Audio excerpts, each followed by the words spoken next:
یکی از خفن‌ترین سایت‌های تکنولوژی جهان که جالبه بدونید ماهیانه 36 میلیون تا کاربر داره، داشتم یه مقاله میخوندم و حقیقتا ساختار این مقاله افتضاح بود.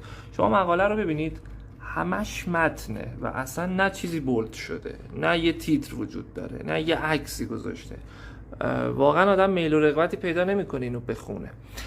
این باعث شد که بیام ساختار یه مقاله استاندارد رو براتون توضیح بدم. ببینید، یه مقاله استاندارد باید یه دونه تیتر اصلی یا H1 داشته باشه، یه دونه تصویر اصلی داشته باشه، ترجیحاً یه تیکه مقدمه داشته باشه و مابقی محتوا حتما باید زیر تیترهای فرعی ارائه بشه. هر تعداد بخواید میتونید تیتر فرعی داشته باشید، یه دونه، 2 تا، 3 تا و الی آخر. هر جا که نیازه تصویر استفاده کنید، هم تنوع هم کاربرد داره. مثلا شما میتونید بهتر آموزش بدید با تصویر.